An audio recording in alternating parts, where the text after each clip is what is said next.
Hello and welcome. I'm Ethan Liu, and here's what happened this week. In the first for a senior Taiwanese official, Vice President Li Qingshan spoke in the European Parliament building in Belgium. We don't just want to survive. We want democracies to thrive. We're not just defending what we have, but building what we want the future to look like. Xiao spoke before the Inter-Parliamentary Alliance on China, or IPAC, a group of 350 lawmakers from around the world. She appeared alongside Taiwan Foreign Minister Lin Jialong in a visit that was not announced in advance. IPAC Executive Director Luc de Pulford said the visit highlighted the importance of the world pushing back on China's attempts to exclude Taiwan. The appearance comes as Taiwan worked to strengthen ties within Europe. In 2015, leaders from China and Taiwan made history when they met in Singapore. 10 years later, Taiwan's main opposition party used the anniversary to push for better ties with Beijing. Still, some fear they're reading too much into a meeting that was largely symbolic. Cadence Quaranta reports. A historic meeting in 2015 between Chinese President Xi Jinping and then Taiwan President Ma Ying-jeou. The first time the leaders of Taiwan and China had met in over 6 decades, both sides painting it as an opportunity to improve relations. 10 years later, Ma still hails the meeting as a crucial moment for cross-strait goodwill. In a Facebook post commemorating the meeting's anniversary, writing that it built a, quote, bridge of peace and represented the highest achievement of the institutionalization of cross-strait exchanges. And Ma's then party, the Kuomintang, now Taiwan's main opposition party, which has warmer ties with China, is using the anniversary to criticize Taiwan's current Democratic Progressive Party government for heightened cross-strait tensions and to advocate closer relations with Beijing to maintain peace. 那接下来我们也会扭转今天台海兵凶战危的局势，我们也要改变今天台湾被迫逼到墙角的局面。 我们要改变我们被动的状态，我们要成为主动的、关键的和平缔造者。 But one expert says the historic meeting, held just months before Ma's second term ended and coming on the heels of a massive student movement against a controversial cross-strait agreement, was largely only symbolic. He believes it had little concrete impact on cross-strait relations as a whole.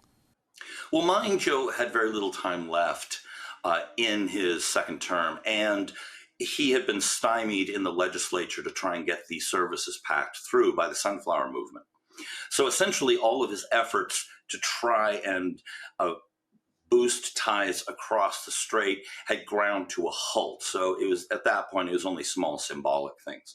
So ultimately it really didn't have much of a practical effect because politically there was not much that Ma Ying-jeou could authorize at the time over the objections of the legislature and, at that point, public opinion. Obviously, on the Chinese side, there wasn't much that they could do either because of the constraints of the relationship, but also the constraints that Ma Ying-jeou was under. Soon after the meeting, in 2016, Beijing cut off all communication with Taipei after Taiwan elected Tsai Ing-wen its new leader. Tsai and her party, the Democratic Progressive Party, refused to accept that both sides belong to the same country.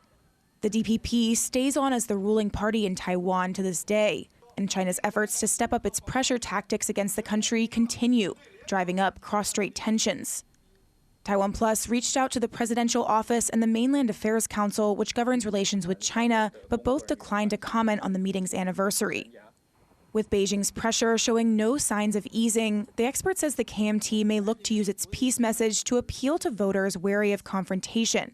But whether it can truly shift the political tide in Taiwan and across the strait remains uncertain. Justin Wu and Cadence Quaranta for TaiwanPlus. China may be using a new form of cognitive warfare impacting Taiwan's security.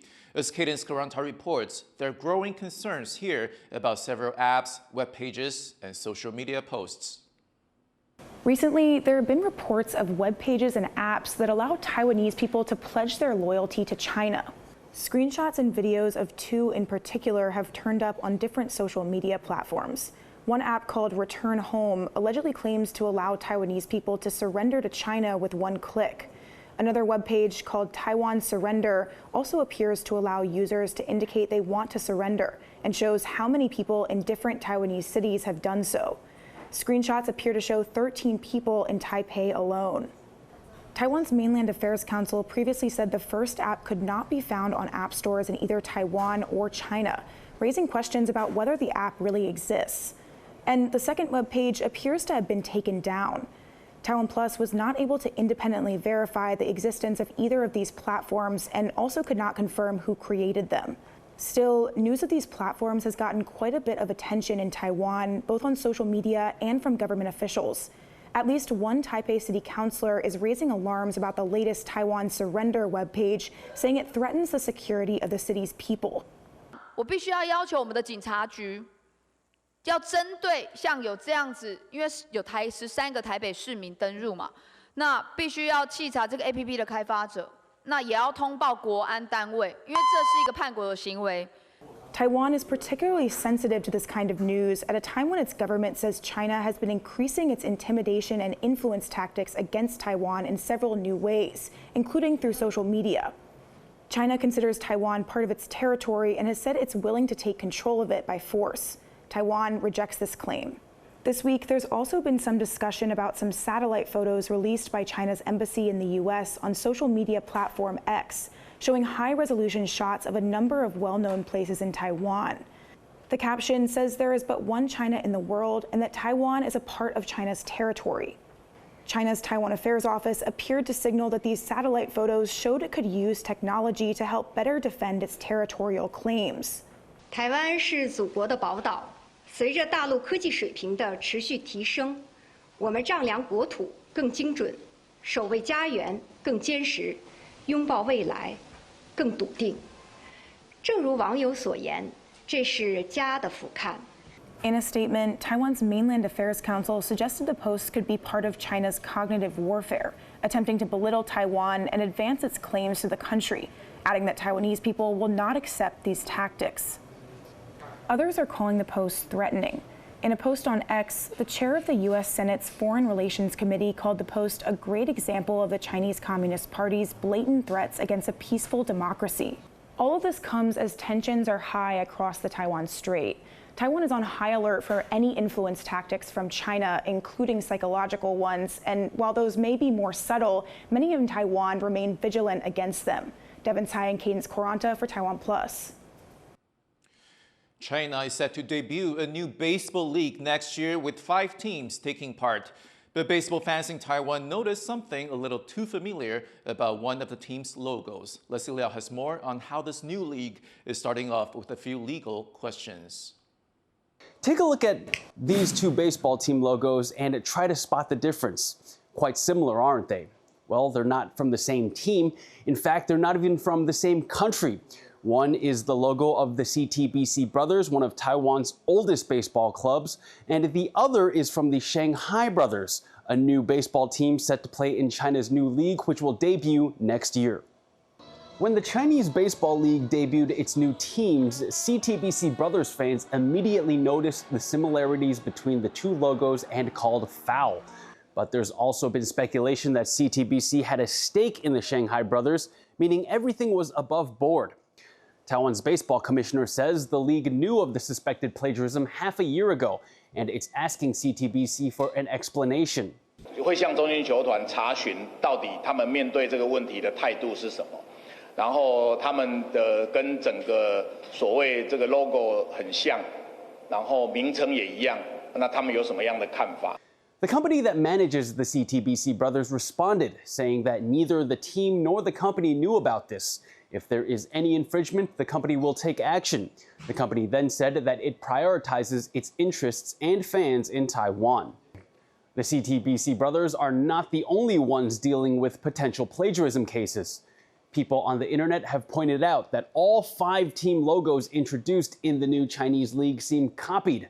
For example, the Shenzhen Blue Sox logo is like the American Boston Red Sox ball club, while the Xiamen Dolphins logo bears similarities to the American football Miami Dolphins franchise.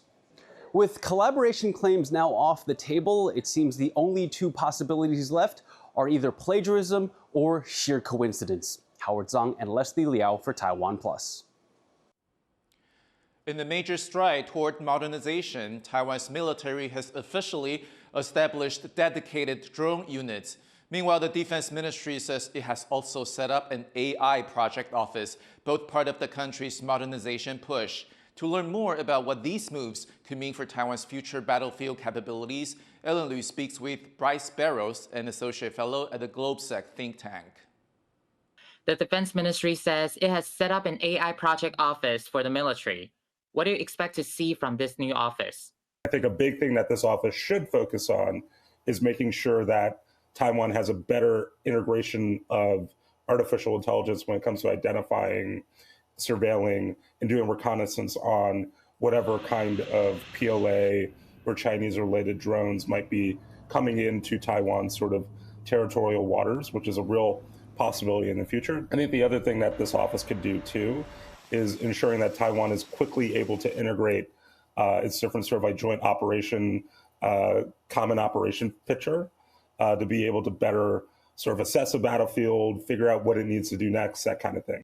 Having an AI office of M&D allows Taiwan to be able to do faster, quicker, and more efficient, and allows more soldiers, airmen, Marines, sailors, etc., policemen, in the case of Taiwan, to focus on, other sort of tasks related to what their basic sort of skills are for whatever service branch they're in. Another important development is Taiwan's establishment of new drone units. How do you view the significance of formally bringing drones into military service? So one, Taiwan needs to have a better understanding of what are the tactics, techniques, procedures that come with engaging in drone warfare in today's day and age. I think the most important thing is making sure that Taiwan is able to use UUVs, USVs, and UAVs that are longer range to keep PLA forces at bay as long as they can possibly be kept at, or keep the fight away from the Taiwan main island as long as possible. I also think that one of the things that Taiwan's going to need to do as it sort of ramps up its significance of formally bringing drones in military service is making sure that they are producing more drones. And that includes a lot of the back-end non-sexy policies related to defense industrial base sort of issues around drones. And given that drones are a dual use capability, right? Taiwan has a really interesting economy that can sort of pivot from one to the other. In your view, how can Taiwan best integrate AI and drones for use on the battlefield? I think the key for integrating AI and drones into the battlefield, first and foremost, as I alluded to earlier, is making sure that you're integrating UUVs, USVs, and UAVs that are longer range that can keep the fight away from the main island. And that doesn't just range from using drones, that can sort of launch on themselves and whatnot. It also could be as simple as having a Taiwan Navy sailor operating from, aboard a small vessel, a counter drone gun that could protect their own ship, right? Or one of the first-person view FPV drones or whatever that might have a tether or something like that from aboard their vessel themselves physically, not just the autonomous piece of it. The last thing I would talk about when it comes to integrating AI and drones, and specifically artificial intelligence or autonomous weapon systems and counter drone is most important, I think. Putting a very strong premium on counter drones and hardening bases is going to be really key. So making sure that Taiwan has all the counter drone capabilities it can muster for every defensive facility or every key government facility is going to be really important going forward, because I think that that's the bigger vulnerability. That was GlobeSec Associate Fellow Bryce Barrows. Thank you for watching Here's What Happened. You can visit the TaiwanPlus website or follow our social media for more stories from Taiwan and around the world. Finally, we take you to Vienna as the city kicks off its festive season. I'm Ethan, take care, and I'll see you next week.